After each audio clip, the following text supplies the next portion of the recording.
میں نے تھوڑا سا بتایا ہے کہ میرے نبی کیا شان والے ہیں، کتنی عزت والے ہیں اور کتنے علم والے ہیں۔ میں ان کی اب صرف ایک حدیث سناتا ہوں، اس ایک حدیث پہ میں عمل کر لوں، محمود صاحب کر لیں، آپ کر لیں، یہ مستورات کر لیں، ہمارا ملک کر لے، ہمارا سارے شعبے زندہ ہو جائیں، ہمارے سارے شعبوں سے ظلم نکل جائے گا، ناانصافی نکل جائے گی، برکتیں آئیں گی، ہماری زمینوں کا پانی نیچے جا رہا، 100 فٹ تک ہم پائپ ڈال رہے ہیں، 40 فٹ کنواں، پھر آگے 100 فٹ پر بھی پانی نہیں آ رہا ہے، اس قدر بے برکتی کا سامنا کرنا پڑ رہا ہے۔ تو میں ایک حدیث سناتا ہوں، یہ پچھلی جو میں نے ساری بات کی تھی، اس ایک، چونکہ جب آپ جاننے والے کو ہی بولنے والے کو نہیں جانتے تو بول کو کیا جانو، بلکہ ایک واقعہ سناتا ہوں آپ کو۔ عبد الخالق تھے، وہ ڈی آئی جی ریٹائر ہوئے، میرے بڑے اچھے دوست تھے، تو وہ پروموٹ ہوئے فیصل آباد سے، ایس ایس پی سے ڈی آئی جی پروموٹ ہوئے، تو یہاں کافی سروس کر کے گئے تھے، وہ آگے 4 مہینے لگانے۔ تو اس وقت یہاں ظفر لک میرا اسکول کا بڑا اچھا دوست تھا، سینٹرل ماڈل اسکول میں ہم اکٹھے پڑھے، 1 سال میں آگے تھا، وہ پیچھے تھا، لیکن ہمارا ہاسٹل میں کمرہ ایک تھا۔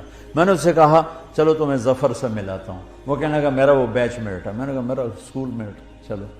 تو یہ جو آپ کی پولیس لائن کا ایک دروازہ اس روڈ کی طرف ہے، جو یہاں سے یوں آگے، ایک تو ہے نا وہ جوہر یونیورسٹی کی طرف سے دروازہ، ایک ہے اس طرف سے گیٹ، ہاں وہ آپ پولیس والوں کے لیے۔ اب میں بھی داڑھی والا ٹوپی والا، وہ بھی داڑھی والا ٹوپی والا، تو اس نے کہا، سپاہی کھڑا تھا، تالا لگا اور کہا بھائی جی دروازہ تو کھولو، تو وہ کہتا اتوں آؤ،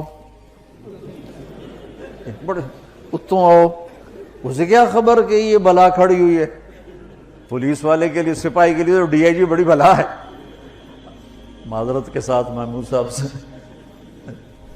انہوں نے کہا 2 صوفی صاحب نے میرا کی کر سکتے، اچھا جون کا مہینہ تھا، شدید گرمی، انہوں نے پھر کہا بھائی تیری بڑی مہربانی، کھول دے، گرمی بہت ہے، وہ دروازہ بڑا دور ہے تو یہی کھول دے۔ کہا صوفی صاحب تجھے سنیا نہیں، وہ تو آؤ۔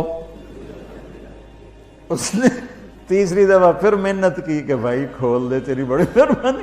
کہتا تجھے میرے مغرب پہ، میرے کو چابی کوئی نہیں، آفے کو نہیں، تالا لگا ہے۔ تو اس کے بعد اس نے کہا میرے بھائی میں عبد الخالق ڈی آئی جی، وہ کرتا ہے سر زمین تے ہی بہ گیا، اس گلا میں مارے آ گیا، یہ تو ڈی آئی جی میں نے لے دے گیا۔ اس نے کانپتے ہاتھوں سے چابی نکالی اور ایسے کانپتے کانپتے اس نے تالا کھولا، اور بیچارہ لگتا تھا ابھی فوت ہو جائے گا۔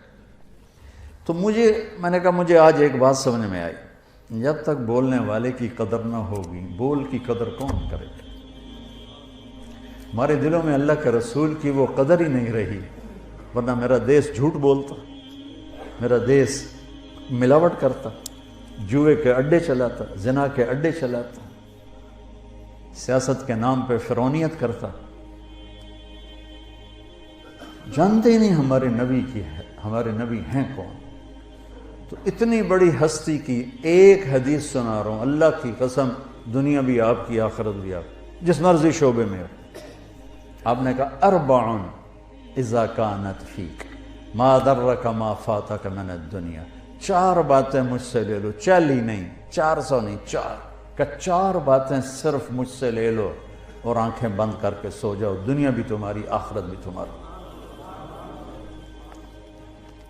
میرے نبی کبھی بڑے بڑے وظیفے نہیں بتاتے تھے، امت کو سہولت میں رکھا۔ تو فرمایا 4 باتیں لے لو، دنیا بھی تمہاری، آخرت بھی۔ صدق و حدیث، ہمیشہ سچ بولنا، جھوٹ نہ بولنا۔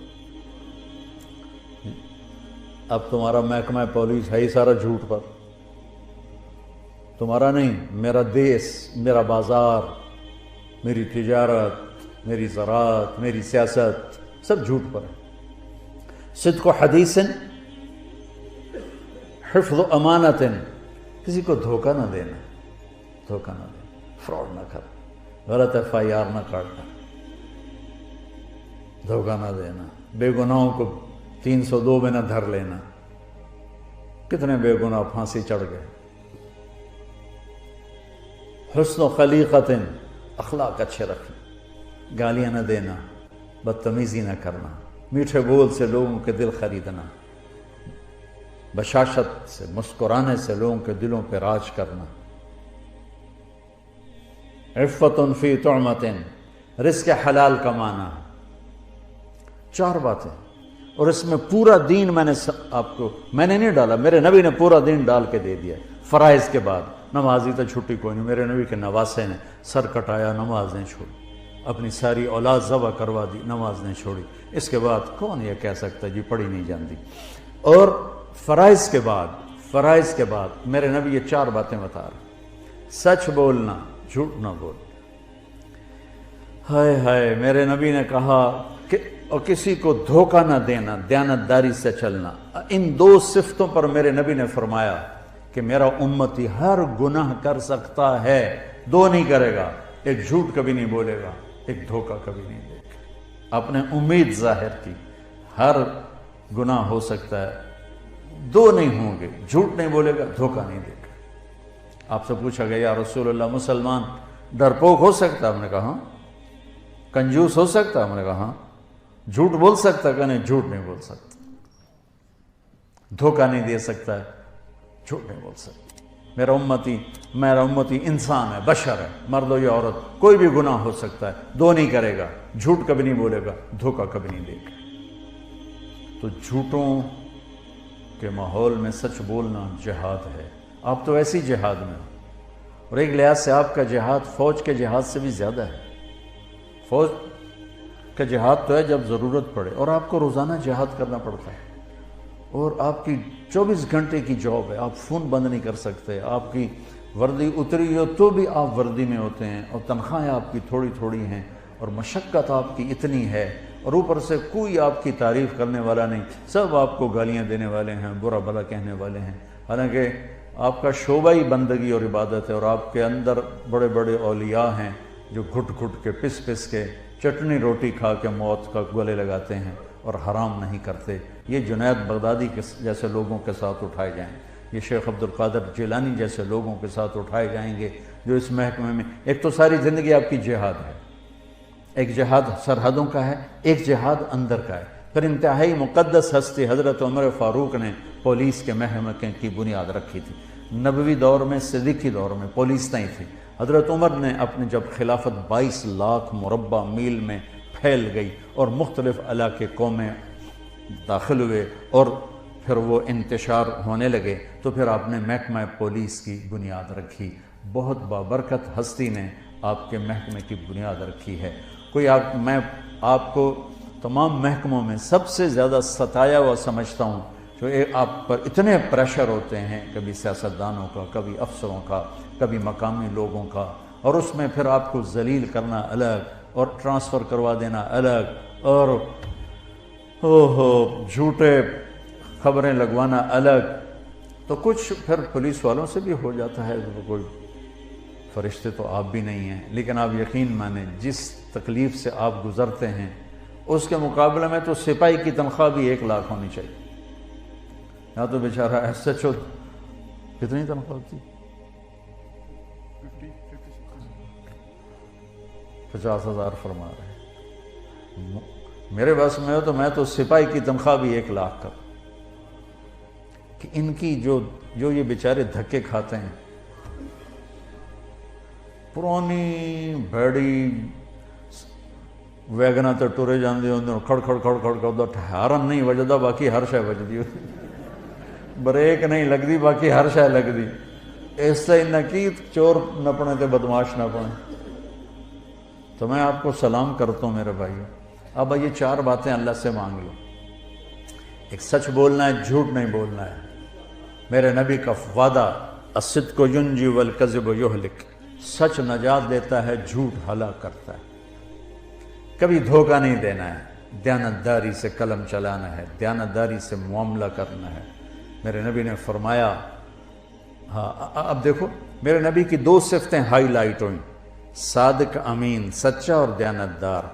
اگر آپ مجھ سے سوال کرو نا کہ مولانا صاحب اسلام کو 2 لفظوں میں بتاؤ، تو میرے پاس 2 لفظ ہیں، سچائی اور امانت داری۔ اور آپ مجھ سے پوچھو کفر کو 2 لفظوں میں بتاؤ، تو میرے پاس 2 لفظ ہیں، جھوٹ اور دھوکے بازی۔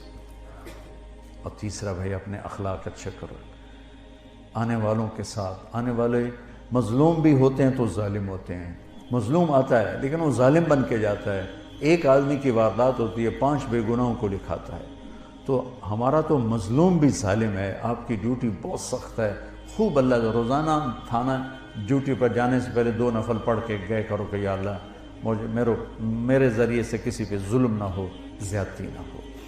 تو دیانتداری اور سچائی یہ آپ کو 4 چاند لگا دے گی، اور اچھے اخلاق۔ آپ کا مسکرا کے ملنا بھی صدقہ ہے۔ میرے نبی نے فرمایا ابتساموں کا فی وجہ اخی کا صدقہ، تو اپنے مسلمان بھائی کو مسکرا کے مل، یہ بھی تیرے لیے صدقہ ہے۔ ماں باپ زندہ ہیں تو ان کی خدمت کرنا، ان کی دعا لینا، یہ آپ کے لیے سینکڑوں حجوں سے بہتر ہے۔ حضرت خواجہ حسن بصری نے فرمایا، ایک نوجوان کہنے لگا حج پہ جانا چاہتا ہوں، فرض حج کر لیا تھا اس نے، تو کہا تیری ماں زندہ ہے؟ کہا جی۔ اس وقت تو حج پہ جانا ایسا نا کہ 5 دن ہو کے آگے، بڑا عرصہ لگتا تھا۔ فرمایا تو اپنی ماں کے سامنے بیٹھ کے ایک ہی دسترخوان پہ کھانا کھائے اور وہ تجھے دیکھ کے خوش ہو رہی ہو، یہ میرے نزدیک تیرے نفلی حج سے زیادہ بہتر ہے۔ تو اگر آپ کے والدین زندہ ہیں، ان کی خدمت کریں، ان کی دعا لیں، ان کی دعائیں اللہ کے عرش کو ہلا دیتی۔ کہ اللہ تعالیٰ کی بارگاہ میں کسی نے بڑی جنت بنانی ہو تو اپنے ماں باپ کی دعا لے لیں۔ میرے نبی نے فرمایا جب لوگ جنت میں جا رہے ہوں گے تو اویس کرنی بھی جا رہا ہوگا۔ اویس کرنی نام سنو ہے، ماں کی خدمت سے بڑے مشہور ہیں۔ میں ان کے گاؤں بھی گیا، ان کی قوم سے بھی ملا یمن میں، جب جنگ نہیں تھی۔ ابھی چھوٹا سا گاؤں ہے ان کا، کالے پہاڑوں میں ہے۔ فرمایا کہ جب لوگ جنت میں جائیں گے تو اویس بھی جائے گا، جب جنت کے قریب جائیں گے تو اللہ تعالیٰ کہے گا باقی چلے جاؤ، اویس کو روک لو۔ تو وہ گھبرا جائیں گے کہ بوئے تھے آ کے روک لیا، نمی FIR تو نہیں کٹی گئی، کہیں گے یا اللہ مجھے کیوں روک لیا؟ سبحان اللہ تعالیٰ فرمائیں گے ذرا پیچھے دیکھو، وہ پیچھے دیکھیں گے تو کھڑے ہوں گے جہنمی، ان میں ان کی قوم بھی کھڑی ہوگی، رشتہ دار بھی کھڑے ہوں گے۔ اللہ فرمائیں گے تو نے جو ماں کی خدمت کر کے میرا دل خوش کیا ہے، یہ سب جہنمی کھڑے ہیں، جس کے اوپر تو انگلی رکھے گا تیری طفیل جنت میں ڈال دو، تیری طفیل جنت میں ڈال دو۔ تو یہ اتنی بڑی بندگی ہے، اتنی بڑی رحمت ہے، تو اپنے ماں باپ کے لیے وقت نکالو۔ آپ گھروں والے ہو تو اپنے بچوں کے لیے گھر میں تھانے دار بن کے نہ جاؤ، خامد بن کے جاؤ، باپ بن کے جاؤ، بھائی بن کے جاؤ، ساری تھانے داری باہر رکھ کے آؤ، اور اپنے بچوں کو ٹائم دو، پیار دو، محبت دو، بیوی کو۔ تنخواہیں تھوڑی ہیں، مشکلات زیادہ ہیں، تو میں ایک آپ کو وظیفہ بتاتا ہوں اللہ کی بارگاہ سے رزق کے حلال دروازے کھلوانے کا، چونکہ رزق حلال، چوتھی چیز کیا ہے؟ رزق حلال۔ ایک صحابی تھے سعد بن معاذ، وہ بیٹھے تھے آپ کی محفل میں، تو میرے نبی کی نظر ان کے ہاتھوں پہ پڑی، تو وہ بڑے سخت ہارڈ قسم تھے۔ تو آپ نے کہا سعد اے کی، کہ یا رسول اللہ اپنے بچوں کے لیے روٹی کماتا ہوں اور خود اپنے ہاتھ سے کام کرتا ہوں، تو میرے ہاتھ یہ ہیوی ہارڈ ہو گئے، تو مجھے دیکھو۔ آپ نے ان کا ہاتھ پکڑا اور سب کو دکھا کے ایسے بوسہ لیا یوں، اور پھر فرمایا اگلی سنو خوشخبری، کہ بچوں کو حلال کھلاتے ہوئے جو ہاتھ ایسا ہو جائے گا اس پہ دوزخ کی آگ حرام ہو جائے گی۔ تو رزق حلال بہت بڑی دولت ہے، لیکن حلال ہمیشہ تھوڑا ہوگا، حرام ہمیشہ زیادہ ہوگا۔ اس صبر پہ بڑے عالی شان درجات ملیں گے اور جنت ملے گی اور اللہ راضی ہوگا۔